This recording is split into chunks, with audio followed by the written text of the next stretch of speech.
Well, greetings and salutations, everybody. Welcome back once again for the very first time to the Farts and Crap Show, where today, as per usual, it's your host Danjo here with another kinda random video for you guys. We didn't have a new Tears of the Kingdom episode ready to go, and with the Gamer Rewards just around the corner, literally streaming later today or tomorrow, depending on your time zone and when this video actually comes out, there are a few things I want to talk about, and this isn't really about the Game Awards, like, all that much. The main focus here is, like, Sega. And the reason I say that is because, like, Sega has been, and their games, has been a huge part of my life. Growing up, I was more of a Sega kid than Nintendo.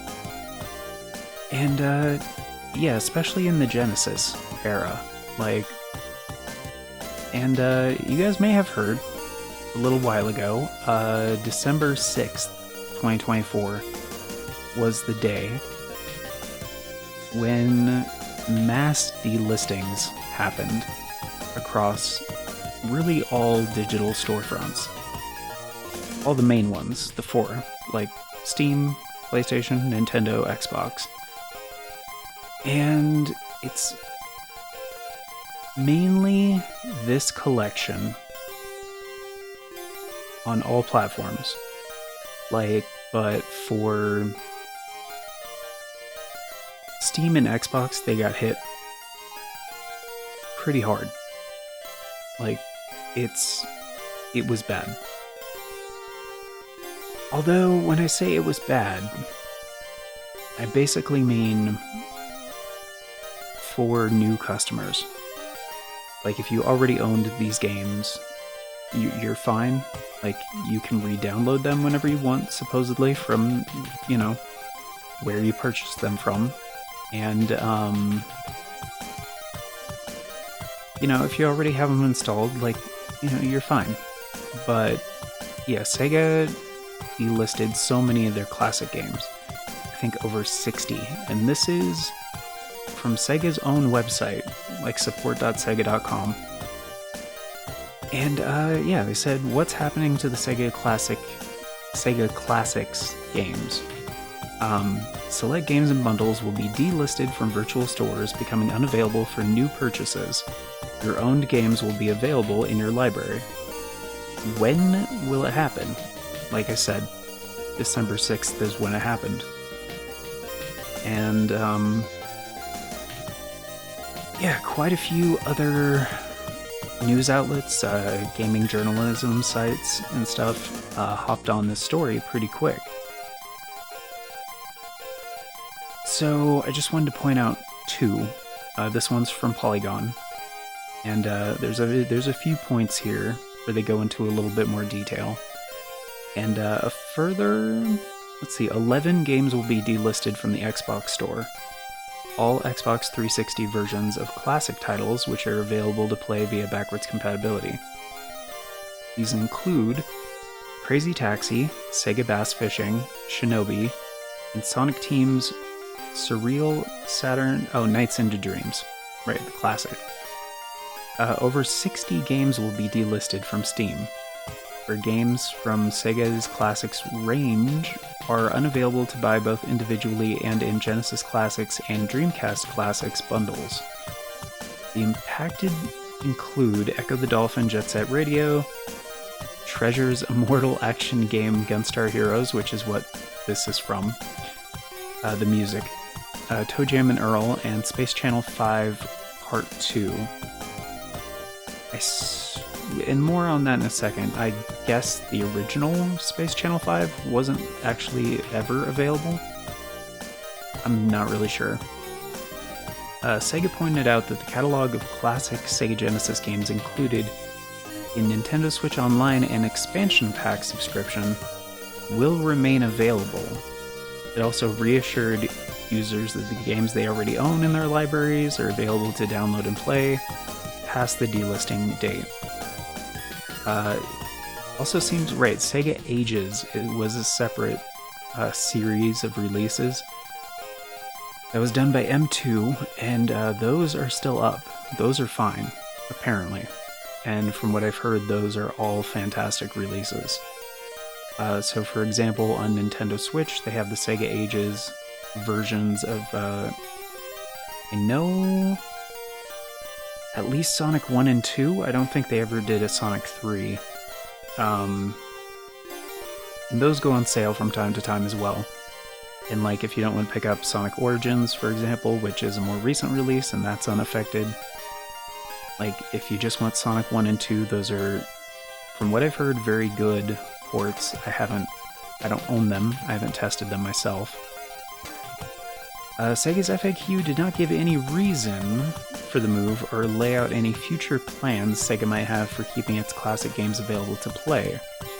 Polygon has contacted Sega for comment, and they didn't. From what I understand, Sega hasn't responded to anybody on this regard. Now, I could be wrong by the time you guys are watching this, but from what I saw while researching stuff, it seems like Sega has been completely quiet about this. And this one's from Game Rant. They also did a story on this, and they had like a list individual for everything. And these are the 11 games being delisted from Xbox. From like Nintendo Switch and PlayStation, it's just the one collection, the Sega Genesis Classics, which there are some differences even between those two collections, like those two versions. Like, some games are not included in the Switch version that are in the PlayStation version. Just one thing I wanted to point out there. Most notably is the one of my favorite Genesis games, Wonder Boy and Monster World. That is not on the Switch version, it's on the PlayStation version though. Yeah, for Xbox they had Altered Beast, Crazy Taxi, which again was a Dreamcast original game, so Dreamcast game. I think Altered Beast is just a port of the Genesis version, not the original like arcade version. Sega Genesis Classics, that's the same collection. Golden Axe, again, not sure if that's arcade or Sega Genesis. Monster World, which I don't think there's a game in the Monster World series that's just called Monster World. There's Monster World 4 that was originally re-released on the Wii Virtual Console. There's Wonder Boy and Monster World. I believe Wonder Boy 3 The Dragon's Trap was referred to as Monster World 2 in Japan. Anyway, Nights into Dreams, the Sega Saturn version, of course. Sega Bass Fishing, which I think was on Dreamcast. Not sure if it's compatible with the Dreamcast fishing controller, which was amazing at the time. Probably not, because it's a Dreamcast controller. But I think they should re-release that, because, like, one of the coolest peripherals on the Dreamcast. Just even of all time, actually. Shinobi? I don't know if they just mean the original Shinobi game, or, like, which I think was Master System? Sonic the Fighters, which was included in the Sonic Gems collection, I believe, for the Xbox and GameCube. Back in 2002, I want to say? Was the original, like, re-release of that game. But initially, arcade only. Yeah, PlayStation got the Sonic Mega Collection and Mega Collection Plus. I don't think either of those had Sonic the Fighters. Streets of Rage, I believe 1 and 2, and 3, probably. SVC, I don't know what they mean by that, Toe Jam and Earl. I guess just the original, not the Funkatron Attack on Funkatron? Anyway, and Virtua Fighter 2. Again, I'm not an Xbox player, I don't know if that's the original a port of the original arcade version, or the... And there's a lot of versions of Virtua Fighter 2. 32X, I think, had one, Genesis had one, and Saturn had one, I think. Yeah, not sure on those ones, but that's the list they put together, so... Yeah, it's a little strange that they're doing this, and, like, Sega hasn't commented on any of this. And, but the timing is, like, the most interesting thing to me. And this is on the Sega Classics collection. And I have actually 2 copies of this game. One's on the Switch, and one is on the PlayStation. I double-dipped because I love the Genesis, like, so much. So yeah, just in case I downloaded this before the 6th, because, like, sometimes they say that is like, well, you can re-download it from your library if you own it, and I'm like, you say that, but I already know this thing is like 500 megabytes or something, like half a gig, so I'm just gonna install it just in case. And this collection is okay. Like, it was done by D3, and M2 does way better emulation work. They're kind of in the top of their field when it comes to official re-releases of retro games. And there's only a few notable points about this collection in case, like, it's too late to buy it, but, like, in case you guys already have it, you might want to, you know, re-download it while you can. They say you'll be able to re-download it whenever, but I don't know. So emulator settings, like, they do have some nice, like, filters and stuff. The XDR one is the cleanest. Again, emulation in this collection is not perfect. It's far from it. So if you want to just not use the pixel scaling filters, like, totally understandable. Thankfully, they have one of the most basic upgrades to anybody familiar with Sega Genesis emulation. Disable sprite limit.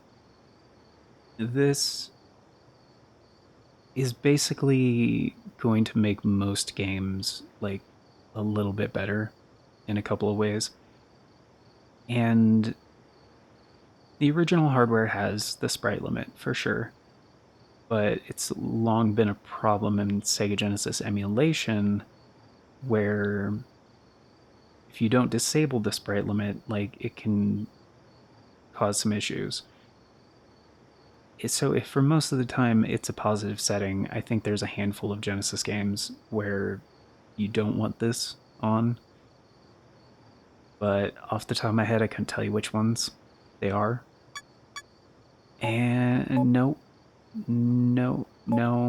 just, oh, black is no. Okay, gotcha. And thankfully, for the Switch version at least, they do have a button layout that makes sense. There's only 2 options, and you can't customize it, which sucks. But dual Joy-Con layout, basically you can have your Y be an A, be your A, B, and C. And there really aren't any games in this collection that require a 6-button controller or make use of it. So for the most part, just using the default, which is, it's kind of funny because, like, the controller's on the floor. I think this was an oversight by, like, D3 or whoever decided this. They have, the shape is the 6-button original controller. Like,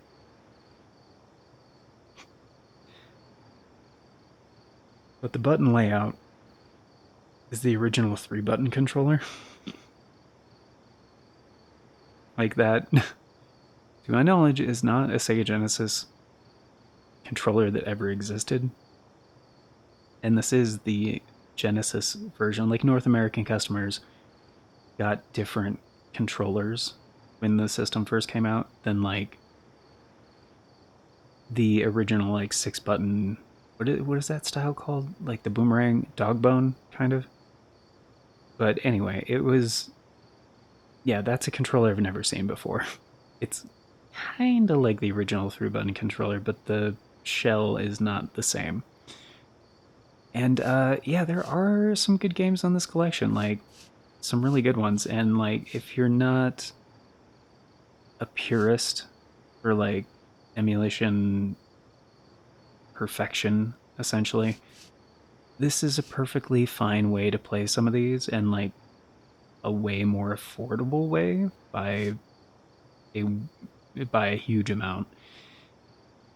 And like Switch Online, Genesis games have their own problems. Like that is also not the best emulation, which is weird because they did more of a concerted effort to fix the N64 games on Switch Online than like Genesis games, which are way easier to emulate.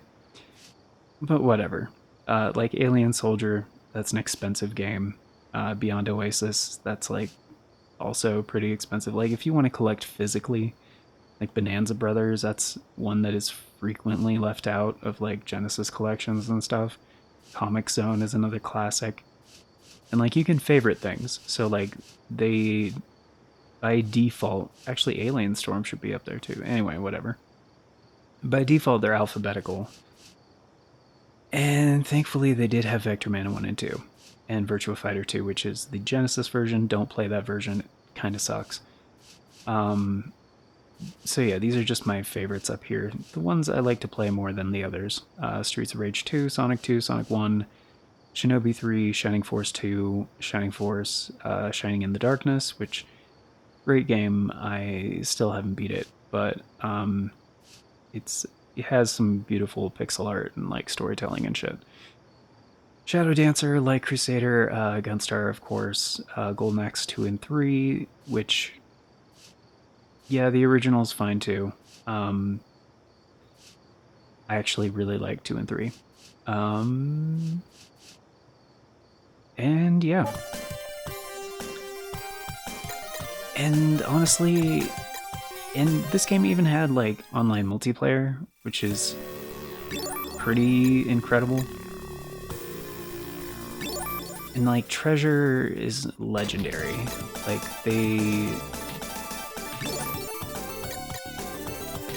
this is unabashedly like not just retro gaming. Like Gunstar Heroes is one of my favorite games. Like, period. It's and there's quite a few problems with this version of it. Like, if you're just playing on normal or easy, like, you're probably not going to notice too much of it, especially if you haven't played the game much. But like, there's some weird scaling and artifacting going on, like, that's not supposed to be in the game. Like, there's a good amount of input latency, even with like sprite limit turned off and like using 0 visual filters. And like, I'm not using Bluetooth. Like, I'm using a wired controller, like lowest possible latency.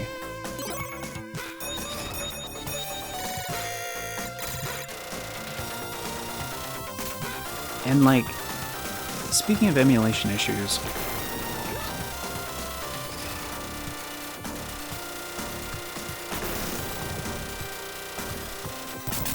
this is not quite how the game, and also the overscan issues, like, if you notice during the explosion there, where the boss is like defeated, or when the screen shakes, there's like a little bit at the bottom, like roughly 10 pixels that are just like junk. That should not be there either. But there is no like crop overscan option. But even just like running this game on better emulator, like better emulation,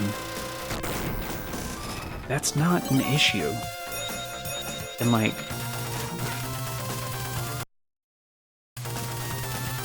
And right there, there's like quite a bit of mudding, like muddling. The audio is not supposed to sound like that. Like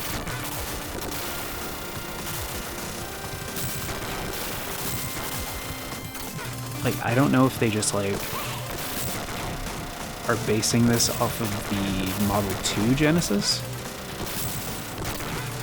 which did not have the YM2612 or whatever, 2616, whatever the Yamaha chip was in the Model 1 for the PSG. That's possible, and I'm pretty sure the Model 2 still had the FM chip. So, whoops. So I don't know.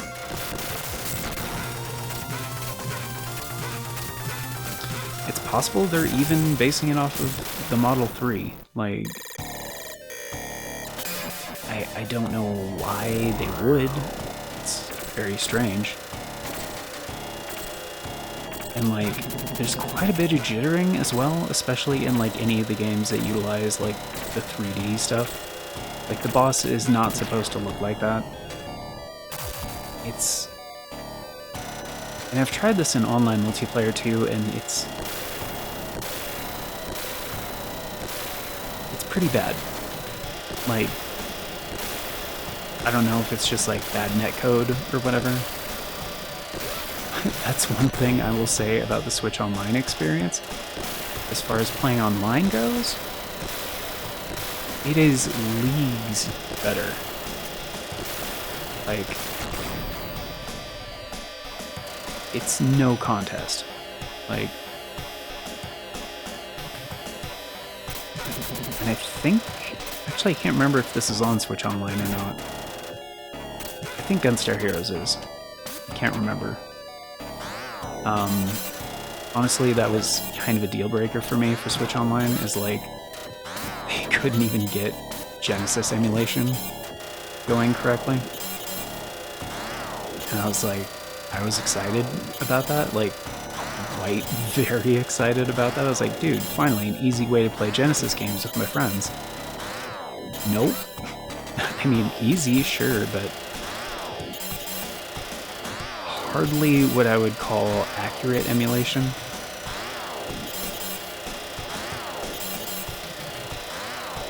Because, like, on this game alone, like, some people say, like, oh, some people that are very familiar with, like, Super Nintendo, for example, they'll be like, they'll put it through the Yoshi's Island test.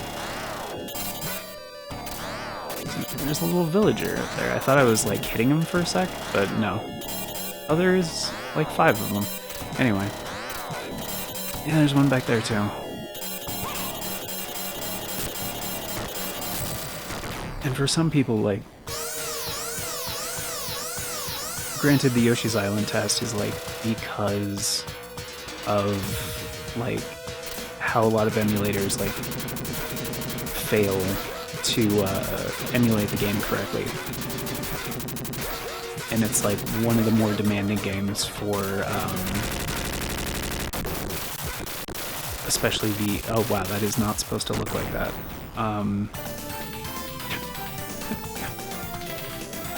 Yeah, this game especially struggles when... That was the fire button, I wasn't hitting select. Yeah, missed inputs on certain screens is also a problem. It's,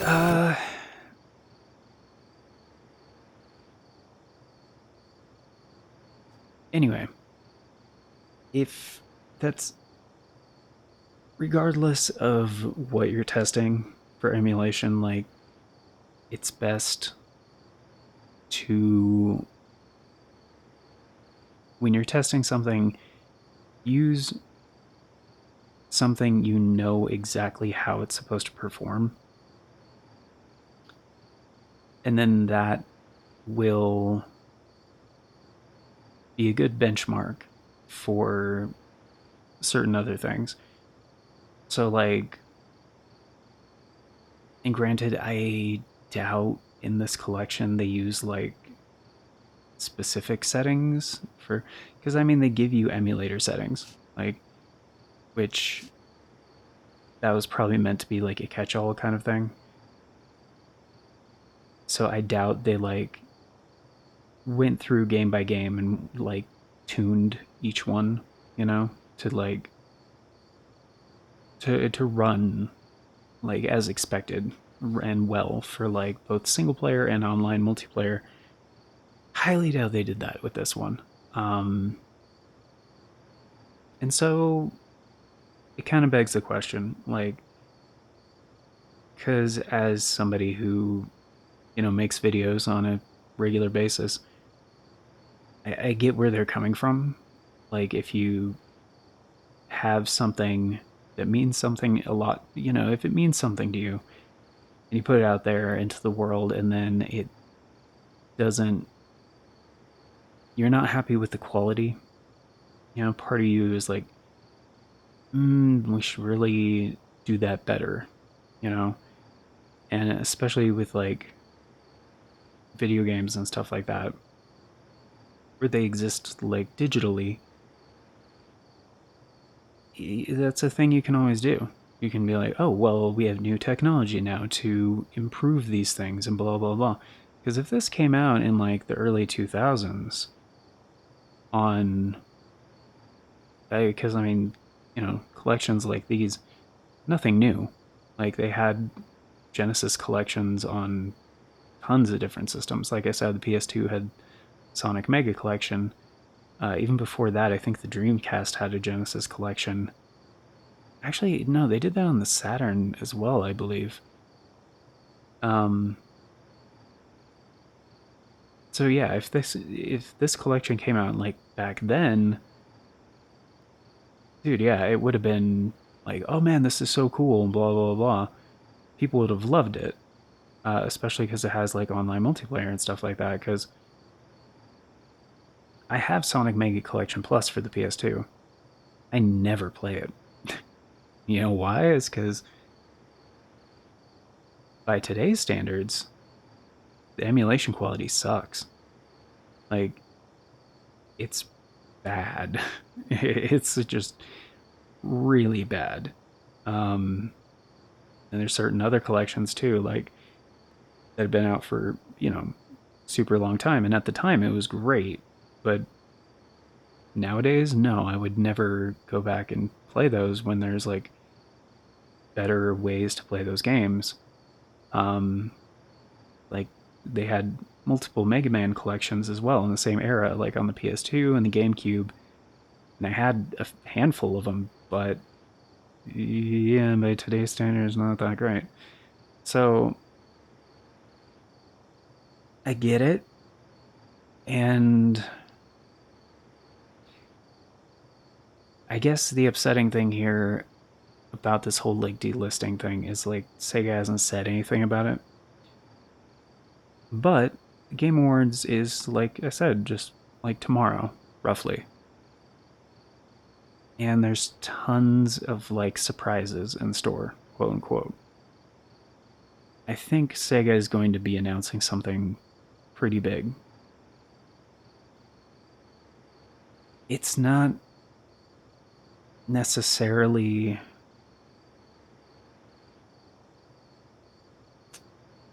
going to make their customers happy, but they're trying. It's obvious they're in the process of like trying to reinvent, and they've already confirmed like there's a new like Crazy Taxi remake or reboot game or something that's going to be like this open world, like massive, like they call it AAA in scope. I should have clipped that news article too, but and yeah, I mean maybe they don't want. I don't think they're going the other route where they only want the remasters or like the newer games available. I don't think they're going to go that route. I'm hoping they release these games, because that's part of the beauty of this kind of collection. And like, let's actually zoom all the way out, because like, this is one of the things they got so right about this collection, because like, this is obviously like, this room is just like Sega fandom, like the 90s, like, to such great effect. And like, so many different things, like the online multiplayer, the extras, you get the credits, the TV, and like, so many different like ways to like celebrate, like, yeah, this is how it was, like, in the night. Like, also everybody skateboarded, like, that was real in the 90s. Like, if you weren't good at it, you at least tried it, like. um oh, there's columns on here too. I love that one. Yeah, especially the music. Yeah, but I didn't want to go through like multiples of these, so I was like, kind of the most important one to me, Gunstar, because like, they didn't do a Sega Ages of Gunstar. I would have loved M2 to do that, like, just a re-release of Gunstar, give it some online multiplayer, give it some like, you know, some quality options, emulator options, the various things that M2 is like so good at doing in their re-releases and stuff, and like, just like perfect, you know. I just want it like exactly how it was in 93, like local multiplayer, but like online, you know, and like the good, like accurate emulation. It's not, I don't know, like Capcom has their approach to this as well, which I don't know how well that did. They released that cabinet thing where you can buy the games individually for like super cheap or something, and just like add them to your stuff. I don't remember if that panned out for them or not, but I would like something like that, where I think they are going to re-release these.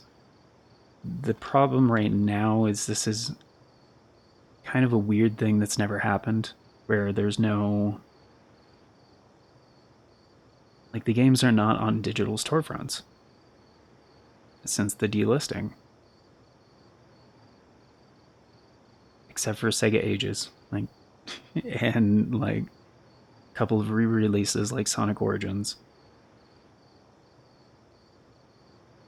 But yeah, just a way to pick up the games, like, even individually for super cheap, or like another collection. And I have some other ideas on this. I should wrap this up, but I kind of already talked about those in a different video, where I talked about how a new PlayStation 2 could be incredible. And actually, speaking of great soundtracks, here, let's Streets of Rage 2. One of the best soundtracks on the Genesis, like, period. And essentially, yeah, like, Sony has their own plans, obviously, for like their classic catalog of things, and that seems to be working out well enough. It doesn't. Where's that good? Oh yeah, this one. Wait, is there a second? No. It's the one that's like the jazzy one. Yep. And they do the thing. I think it's Yuzo Koshiro, I believe, who's the composer for this. Pretty sure. I might have the name slightly wrong or whatever. Anyway, look it up. He's actually still working on video game music. And has a new... What is it, the game that he's working on where he's a director? I forget the name of it. He's actually directing a game that's very like pixel art, retro style. I think it's a side-scrolling shooter, kind of like an R-Type or like a Gradius kind of thing. Anyway, I might have the thing wrong on that. I didn't put it in my notes for this video or anything, but he's fantastic. And yeah, this is like, thankfully in Streets of Rage 4 as well, like you can enable like the retro soundtrack and like some of these like original tracks play on the stages.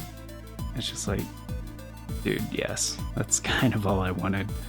Like, I don't care how good your new renditions are, I want that original like FM, like PSG, like, yeah, Model 1 chip blasting in my headphones, like, yeah, I want that. that one. But yeah, essentially a new PS2 is what that video was about. I'll have a link to it at the end of this video, but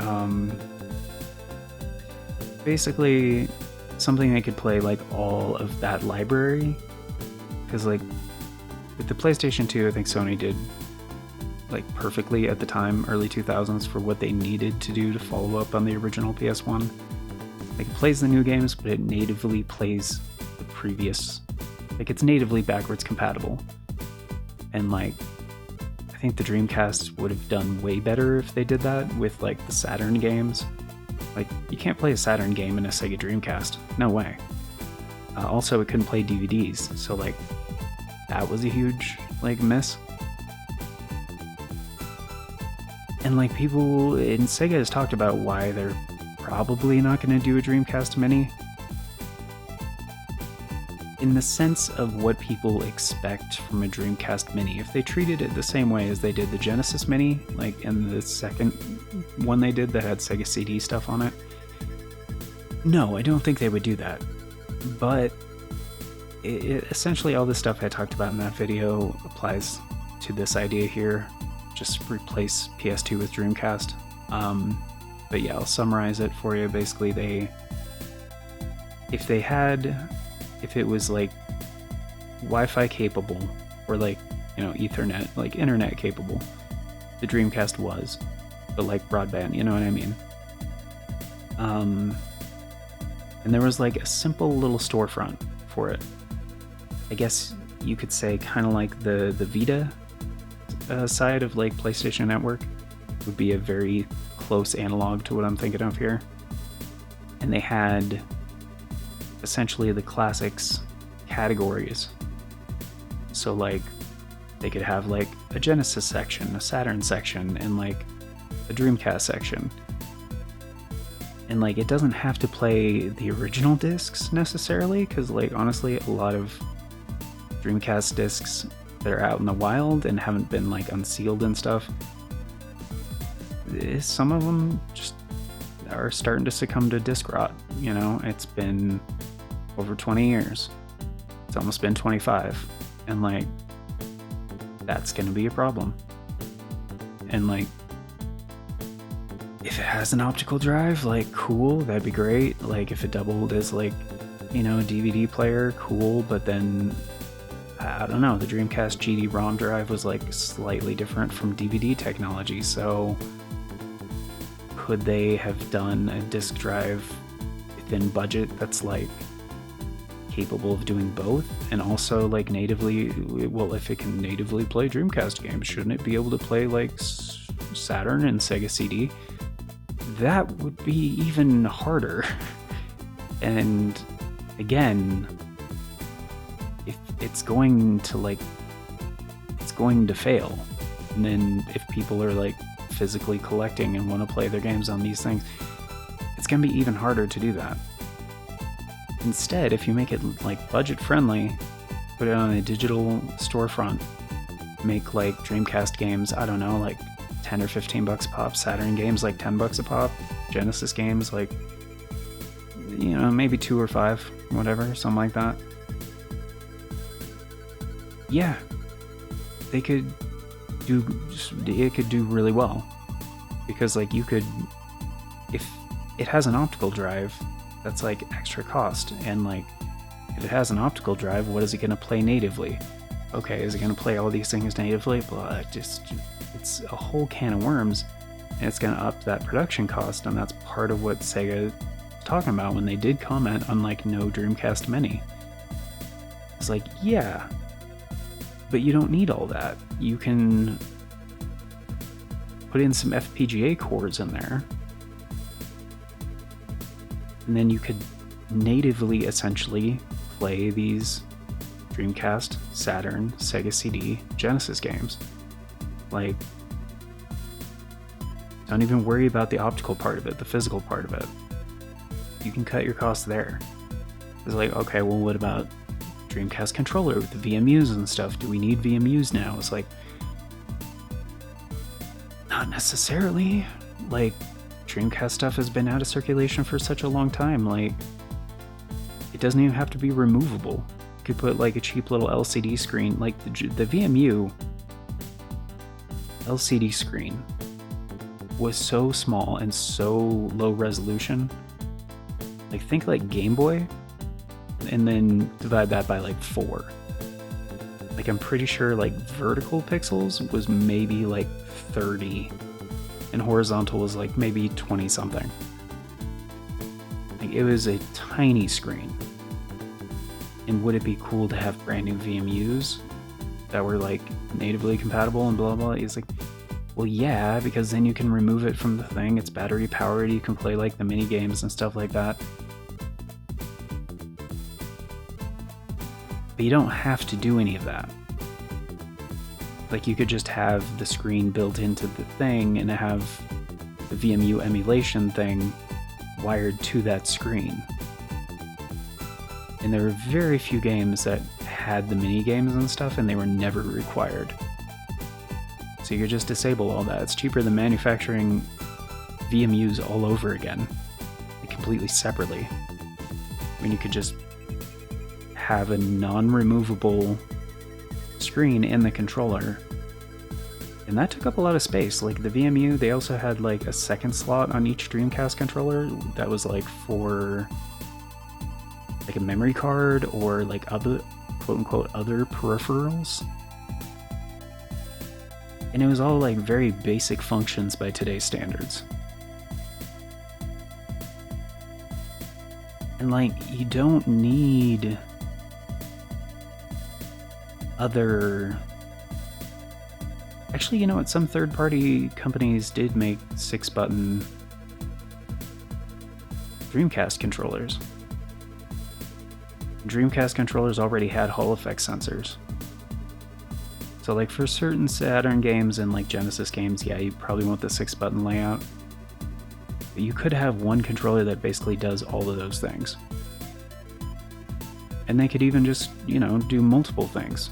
Or like have it be backwards. Like, okay, do you want to play this Master System game with your Dreamcast, like the new Dreamcast controller or whatever? It's like, sure, you can do that. But maybe they also come out with like a Master System controller that's like updated and like a Saturn, whatever. And some companies have already started doing this kind of stuff. Like Retrobit, like was officially, it was a Retrobit that did the, yeah, they did the official Sega controllers. Like, Sega just licensed it to them. And they were just USB. And I'm sure they'd like to get a cut of that as well. So it wouldn't be impossible. And I think it could even work very well. Because the problem with the Dreamcast Mini is it's a one-time purchase. And like, hardware companies, and like, granted, Sega was never good at this, obviously, because they left the console game after the Dreamcast. But typically, console companies like Nintendo, Xbox, PlayStation, and all that shit, like, they've always sold their hardware at a loss, except for Nintendo. They just use older, cheaper materials and then sell for a slight profit. not to where it's worth it, but, you know, essentially they make their money back in software. And especially speaking to like longevity of things, having a digital storefront where you have these games available for purchase via digital license and stuff like that also kind of future-proofs your stuff. You can adjust things or patch things if you need to. It's not... And then people would find it more appealing because it's not a subscription. They can actually own those games a la Virtual Console. And then all of a sudden, they have like this thing that would be successful without even releasing any new games for it. Like, it doesn't even have to be that powerful. But if it could play those older games like perfectly, like, and I mean like all the Sega stuff that was like pretty much 100% Sega, like from, and granted they had third party, you know, Konami made stuff for Sega and like Capcom and Namco made stuff for Sega. Is like, yeah, there's like a little bit of licensing stuff there, but we're talking a lot of generations. Like, Sega was in the game for a hot minute. Even before the Master System, they had, I forget the name of it, they had those like game card things. Granted, I don't know how many people would want to go that retro with their like Dreamcast Mini / new Dreamcast. Like, maybe they'll finally just call it the Dreamcast 2 to end that whole debacle. I don't know. But essentially from Master System all the way to Dreamcast. Like, and if it could play those games perfectly with like some simple upscaling and people can actually own those games, yeah, I think it'd be super good.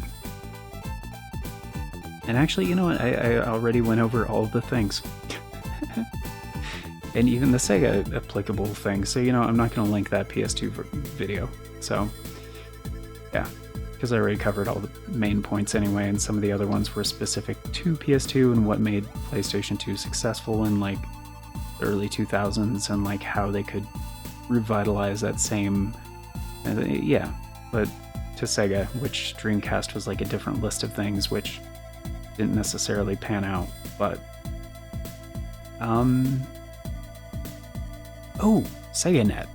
SegaNet was the other thing that really kind of launched a lot of like the Dreamcast Online capability stuff. They could modernize that too for this new like Dreamcast Mini thing, which again could be incredible and like could be integrated with like how the online multiplayer works and stuff. And ooh, dude, okay, they should call it SegaChannel.net. Just saying, because SegaNet and Sega Channel, perfect. SegaChannel.net. You're welcome, Sega. You can have that one for free. And yeah, maybe some new simplified, like, because here's the thing, if it can't play new modern games, whatever, doesn't matter. There are unofficial like Dreamcast ports that never came out officially on the Dreamcast. Like, there were some new Dreamcast games like in these last 5 years.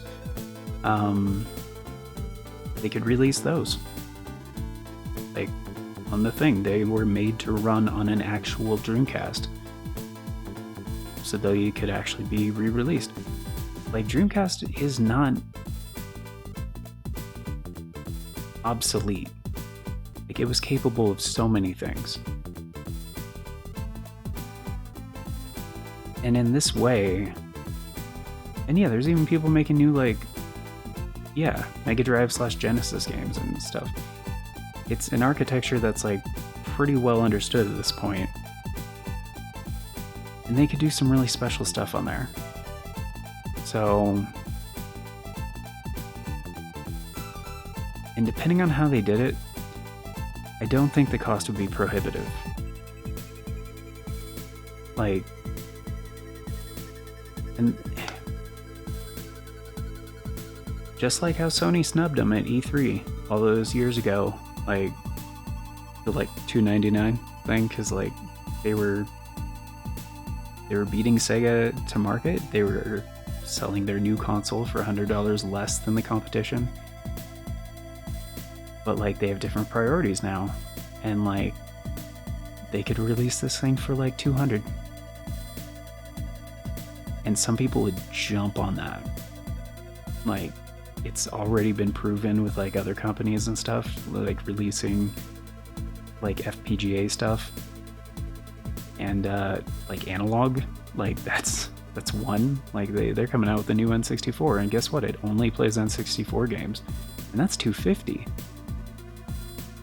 And they got 8BitDo to make like some really cool N64 controllers. And some people are legit super stoked about that, and it won't play anything digitally, it's just a fancy new N64. I'm just saying, like, I bet $200 would cover the cost, and even if they wanted to sell it at a loss, like $150, they would make that shit so fast. They would make it back so fast with sales of accessories and software. Like, so fast. It's not even funny. But that's the problem with the Dreamcast Mini, is it's pre-packaged, and the same thing with the Genesis Mini. Like, it's pre-packaged with a bunch of games and stuff, and once they sell it to you, that's it. They don't get any more money, because like, they already sold you this stuff. But essentially, yeah, selling this new Sega FPGA platform thing, where they could have like thousands of games that all play perfectly.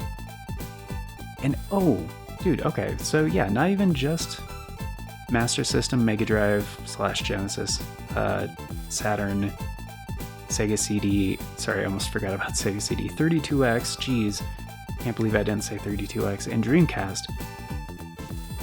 Again, they have those arcade versions. Like, they could have one section that's just like the arcade versions of certain things.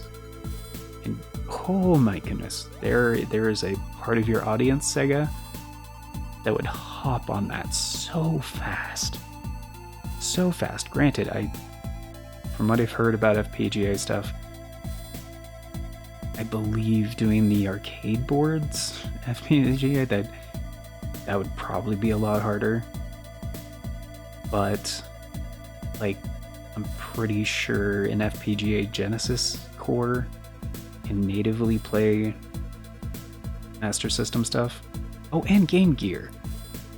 Wow. Sorry, I almost forgot about Game Gear. Wow, my bad. My bad. So how many platforms is that? Even ignoring the stuff before Master System. Master System, Game Gear, Genesis, Sega CD, 32X, Saturn, Dream, 7 consoles, essentially. 7 platforms. 8 if they could do the arcade versions. And then, what was the other one I left off?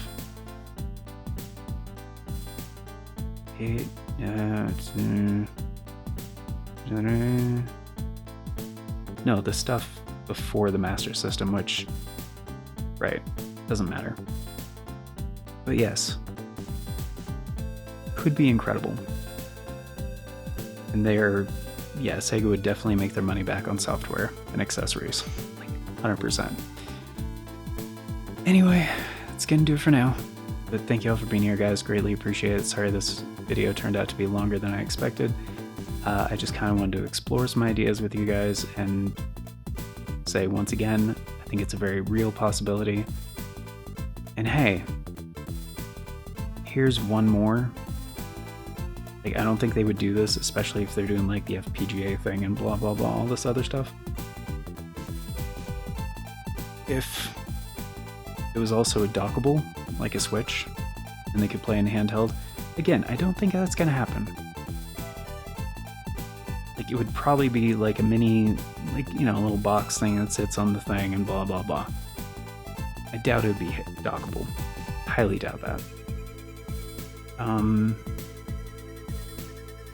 Like, handhelds are kind of the new hotness, for sure.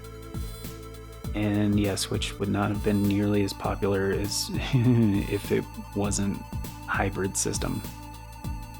100%. But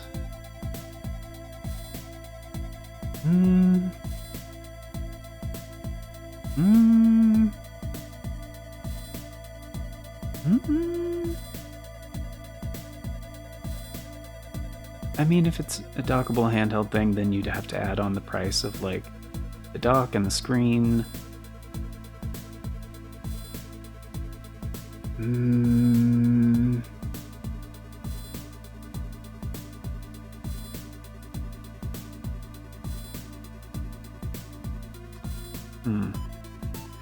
I mean, I think emulation quality...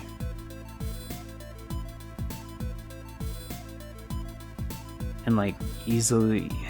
point of entry...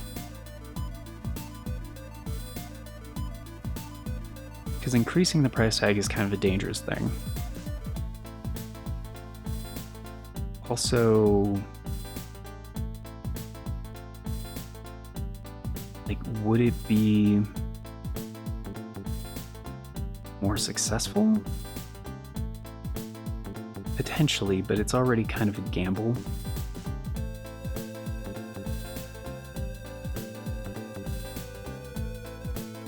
So if they wanted to... I don't know. I don't think it would be the right call, to be real. Like, especially when they've been out of the game for so long. I think, like, getting their foot in the door is, like, probably the better option.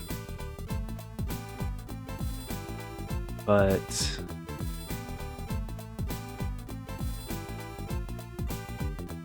I don't know. If potentially they could make it a dockable handheld also, and stay under the $200 price point, I don't know if that'd be better for them in the long run, instead of, like, releasing something at like 100 or 150 that is like console only, but it does all that stuff I was just talking about.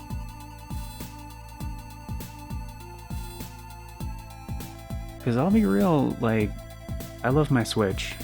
I rarely play it as a handheld. Like, I know I'm probably in the minority when it comes to that. And, like, having the option is definitely nice. I don't know. On that point, like, let me know what you guys think in the comments, because I'm very split on that one. Like, would it be better to increase the price point by, like, 50 to 100 bucks and have it be dockable, like hybrid, like handheld console, or keep the price point low and kind of console only?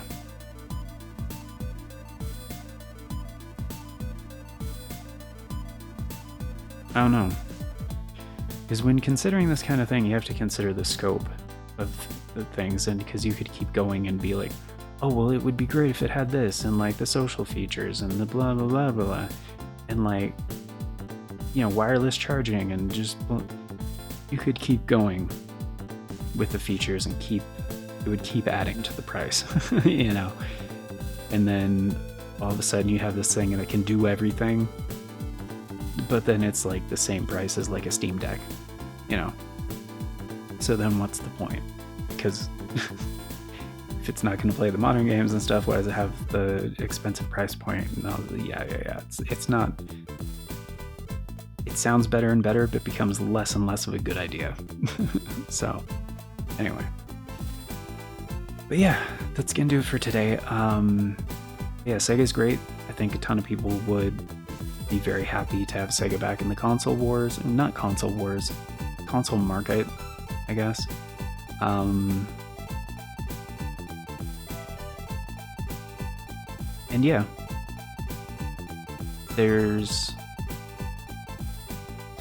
and again, it comes down to the emulation once again. Like, if they did this multi-FPGA thing, where they're like, we're dedicated to emulation accuracy, and like preservation, and like doing this virtual console-esque approach, I think people would be very down for that. Like, very down. But anyway, that's gonna do it for now.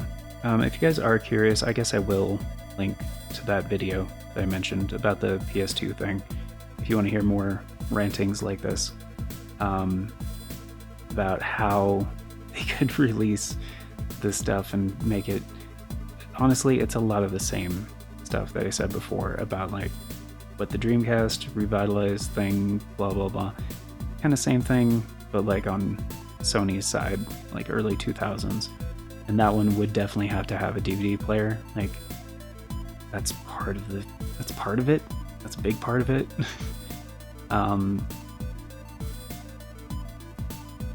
But yeah, anyway, I will have a link to that at the end of the video here. But thanks for being here, guys.